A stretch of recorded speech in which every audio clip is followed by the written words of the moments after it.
चिनुतं शरण्यं वृत्यार्थिहं प्रणतपालभवाब्धिपूतं वन्दे महापुरुषते चरणारविन्दम् वंशे विभूषितकरा नवनीरदाभात् पीताम्बरादरुणविन्द बफलाधरोष्ठात् पूर्णेन्दुसुन्दरमुखा दरविन्दनेत्रात् कृष्णात् परं किमपि तत्त्वमहं न जाने। कृष्णत्वदीयपदपङ्कजपञ्जरान्ते अद्येय मे विशतो मानसराजहंस प्राणप्रयाणसमये कफवातपित्तैः कण्ठावरोधनविधौ स्मरणं कुतस्ते। यं प्रव्रजन्तुमनुपे तमपेतकृत्यं द्वैपायनो विरह कातरया जुहाव पुत्रेति तन्मयतया तरवोऽभिनेदो स्तं सर्वभूतहृदयं मुनिमानतोऽस्मिन्। नारायणं नमस्कृत्य नरं चैव नरोत्तमं देवीं सरस्वतीं व्यासं ततो जयमुदीरयेत्।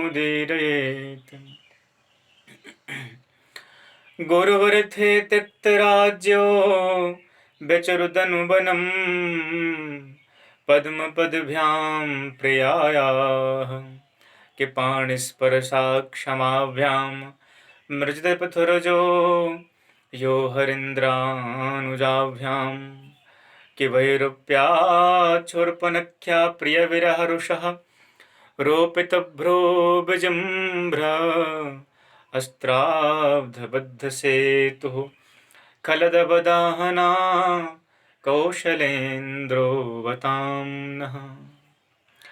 जय जय श्री राधारमण जय जय नवल किशोर जय गोपीचितचोर प्रभु जय जय माखन चोर।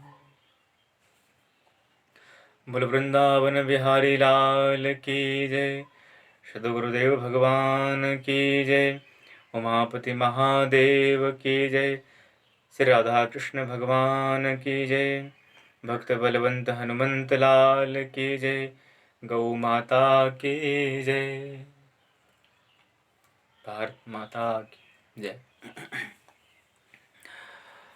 परम मंगल में अकारण करुणा वर्ण वाले भक्त वांछा कल्पतरु तड़द्दित विरिंदित पीताम्बरधारी श्री बाल कृष्ण लाल की वांगमयी प्रतिमूर्ति श्रीमद् भागवत महापुराण। बंधुओं, जब भगवान की अति कृपा होती है तब भगवत कथा सुनने को मिलती है, नहीं तो इस कलिकाल में भाग दौड़ भरी जिंदगी में जीवन की आपाधापी में हम लोग सब कुछ हासिल कर लेते हैं, बस एक भगवत कथा, भगवान का नाम, भगवान की भक्ति, भगवान की प्रीति, बस यही नहीं प्राप्त कर पाते। बाकी इस जीवन में हर चीज़ ठाकुर जी कृपा से मिलता है, लेकिन जो वास्तविक में जो मूल धन था हमारा, उस मूल धन को गंवा करके हम लोग खाली ब्याज बटोरने में लगे रहे कि संसार के सुख, संसार की संपत्ति, संसार की वैभव संपदाएं, उनकी ओर जितना भागे उतना हम भगवान को प्राप्त करने के लिए भगवान की ओर नहीं भागे। सिर्फ संसार के विषयों की चकाचौंध में इस प्रकार से हमारी मति बुद्धि भ्रमित रही कि हमको यही लगा कि बस जीवन इसीलिए मिला हुआ है, खाएं पिएं ऐश करें। लेकिन ये मनुष्य की बहुत बड़ी भ्रांति होती है कि वो जो ये समझ लेता है कि जीवन बस केवल खाने पीने और नाचने गाने के लिए मिला हुआ है। जिंदगी जीने के तरीके कई हैं, सब अपने ढंग से जीते हैं। अधिक समय तक जीना महत्वपूर्ण नहीं है, महत्वपूर्ण ये है कि जितने दिन हम जीते हैं उतने दिन कैसे जीते हैं, करते क्या हैं। भैया, मानव देह का मूल, मानव देह का प्राप्त होने का जो मूल उद्देश्य है वो सिर्फ यही है, भगवत भक्ति, भगवान की भक्ति। भगवान ने कहा, अपने नित्य नैमित्य कर्मों को पूर्ण करते हुए, अपने कर्तव्य को निभाते हुए मुझको कभी भूलो ना, मुझको नित्य निरंतर याद करते रहो। मेरी याद तुम्हारे लिए ऐसी होनी चाहिए। बोले कैसी? बोले जिस प्रकार जीने के लिए श्वास जरूरी है, जिस प्रकार शरीर को पुष्ट करने के लिए भोजन जरूरी है, जिस प्रकार प्यास लगने पर प्यास को बुझाने के लिए पानी जरूरी है, बस उसी प्रकार भगवान की कथा, भगवान का नाम, भगवान के संत, भगवान की भक्ति हमको जरूरी लगने लगी। क्योंकि जितने चीज़ों के बारे में हमने कहा पीछे, भोजन, पानी, श्वास, इसके बिना हम जीवित रह नहीं सकते हैं। अगर ये हमारी लाइफ में, हमारी ज़िंदगी में ना हो तो हमारा जीवन जीना व्यर्थ हो जाएगा, क्योंकि हम जी नहीं पाएंगे। तो भगवान की कथा भी इंसान को इस प्रकार लगनी चाहिए कि जैसे जीवन इस कथा के बिना अधूरा है। ऐसा लगे कि कथा नहीं तो जीवन नहीं। बस सनकादिकों की तरह तो बस यही हो जाए कि कथा मात्रैक जीवनम, कथा ही जीवन बन जाए। बिना भगवान की कथा के कोई दिवस बीते ही ना, कोई दिन गुजरे ही ना। इसका मतलब मैं ये नहीं कह रहा हूँ कि लोग सब कुछ छोड़ करके भगवान के ही पीछे पड़ जाएं, सब सन्यासी हो जाएं। तात्पर्य मेरा कहने का ये है कि हमारे यहाँ जो संतों ने बनाई थी एक प्रक्रिया, धर्म, अर्थ, काम और मोक्ष, 4 पुरुषार्थों को लिखा था, बनाया था कि व्यक्ति इन 4 पुरुषार्थों को प्राप्त करने के लिए ही पृथ्वी पर मनुष्य रूप धारण करके आता है, मनुष्य शरीर उसको मिलता है। धर्म, अर्थ, काम और मोक्ष। तो धर्म को अर्थ से क्यों जोड़ा? ये भी कह सकते थे कि अर्थ, धर्म, काम, फिर मोक्ष। लेकिन पहले धर्म को ले आए। क्यों ले आए? क्योंकि अर्थ की हमारे यहाँ सम्मान है, धन का कोई दुष्प्रभाव या उसका कोई असम्मान नहीं है। धन का, धनी व्यक्ति का धन का सम्मान है। लेकिन कौन से धन का सम्मान है? तो कहा धर्मयुक्त धन का सम्मान है। जो धर्म से कमाया गया धन है, जो अपनी मेहनत की कमाई से, ईमानदारी से कमाया हुआ जो धन है, उस धन का सम्मान है। ना कि किसी को चूतिया बना करके, किसी को मूर्ख बना करके, किसी को ठग करके लाया हुआ धन का कोई महत्व नहीं है। इसलिए भगवान ने पहले अर्थ को जोड़ा, पहले धर्म को जोड़ा। क्या कहते हैं? धर्म, फिर अर्थ, फिर काम, फिर मोक्ष। तो इन 4 पुरुषार्थों को हम प्राप्त करने के लिए आए थे। लेकिन हो क्या रहा है आज के जो कलयुग में, वास्तविकता यही है कि हम लोगों ने 2 पुरुषार्थ तो छोड़ दिए, पहला धर्म और दूसरा मोक्ष। बस 2 को पकड़ रखा है, अर्थ और काम। अर्थ किस लिए कमा रहे हैं? बोले काम के लिए। क्यों कमा रहे हैं? बोले काम के लिए। तो हमारे अर्थ का संचय का मूल साधन काम हो गया है, ना कि राम हो गए।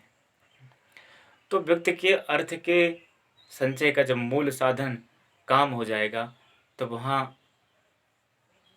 पर अनेकों प्रकार की दुष्प्रवृत्तियाँ जन्म लेती हैं, अनेक प्रकार के विकारों का उत्पन्न होना स्वाभाविक है। क्योंकि भगवान भी कहते हैं कि जो कर्म मेरे लिए किया जाता है उस कर्म को मैं स्वीकार करता हूँ। और हमने तो कर्म ही निमित्त बना के किया है कि मुझे काम की प्राप्ति करनी है। अब काम से मतलब मेरा कुछ अलग नहीं है, काम से मतलब मेरा है संसारिक, लौकिक, व्यवहारिक कर्म को भी काम की सब संज्ञा, उपमा दी गई है। तो काम कामदेव भी हैं और काम संसार के भी काम हैं। तो हमारा जो मूल उद्देश्य बन गया है संसारिक लौकिक सुखों को भोगना ही, इसी उद्देश्य से हम लोग धन का संचय कर रहे हैं। तो धर्म भी छूट गया हमारा और मोक्ष भी छूट गया। तो हमने दो पुरुषार्थ तो पकड़ लिए हैं, अर्थ और काम, और इन्हीं के लिए नित्य निरंतर हम प्रयत्न कर रहे हैं, जी रहे हैं। लेकिन भैया, जिस इंसान ने अपने जीवन में बहुत सारा धन कमाया हो, बहुत सारी कामनाएं, सारी सुख सुविधा, सारे वैभव उसके पास में हो, लेकिन उसके बाद यदि उसके जीवन में धर्म ना हो, उसके जीवन में भगवान के चरण कमलों के प्रति, संतों के प्रति, भगवत ग्रंथों के प्रति अनुराग ना हो, श्रद्धा ना हो, तो वो सब उसी समान हैं। बोले कैसे? बोले जैसे नकली रोल गोल्ड की होती है ना, सोने, जो नकली जेवर होता है उस पर वो दूर से देखने में बड़ा प्यारा, बहुत सुंदर लगता है, लेकिन जब उसको कुछ दिन यूज करो और उसको उपभोग करने के बाद में जब कुछ दिन यूज करो तो उसका सारा पानी क्या होता है, सब बह जाता है, सब उतर जाता है। बस उसी प्रकार से वो सारे धन दौलत वैभव, जब तक यदि भगवान की भक्ति नहीं है, भक्ति का रंग नहीं चढ़ा है तब तक क्या होता है, वो सब नकली सोने हैं, नकली संपत्ति है, नकली धन वैभव है, और उनके नष्ट होने में बहुत टाइम लगता भी नहीं है, बहुत जल्दी नष्ट होते हैं।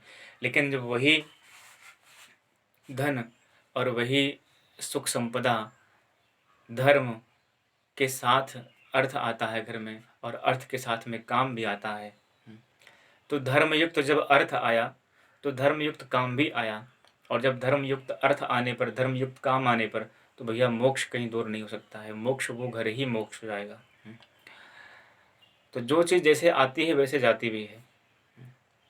अच्छा, रंग की बात कहा था कि जैसा रंग चढ़ता है, तो सोने पर जब नकली रंग चढ़ता है, सोने का पानी, तो दिखता तो सोना ही है, लेकिन कुछ दिनों के बाद वो उतर जाता है। तो संत जन कहते हैं कि हमारे जीवन पर, हमारे जीवन को हम कैसे माने कि हमारा जीवन रंगीन है, एकदम आनंदमय है। तो कहा जैसे देखो, जो व्यक्ति पान खाता है तो वो व्यक्ति करता क्या है, वो पान के पास जाएगा, पनवारी के पास, तो कहता भैया पान लगा दो। तो पान वाला करता क्या है, पहले पान का पत्ता निकालता है, फिर चूना लगाएगा, फिर उसमें कत्था लगाता है, फिर सुपारी जो भी जर्दा वर्दा होता है अपना डालता है, तब वो व्यक्ति खाता है। और खाने के बाद में फिर क्या होता है, तो उस पूरे पान में, खाने के बाद में जब पान खाता है तो क्या देखते हैं हम लोग, उसकी जिह्वा जो है, उसकी जो जीभ है वो लाल लाल हो गई है। बोले ये कलर किसका है? तो बोले महाराज ये कलर तो पान का नहीं है, ये कलर तो कत्थे का है, यदि कत्था ना लगता तो आपकी जीवा लाल नहीं होती।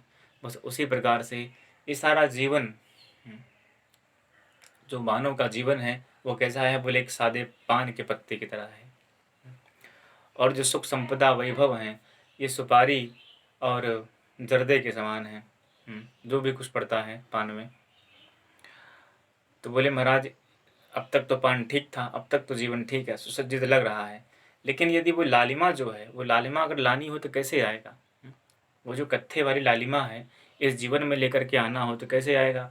तो कहा भैया वो तो भगवान की भक्ति, भगवान के सत्संग, भगवान की कथा से ही वो लालिमा आ सकती है।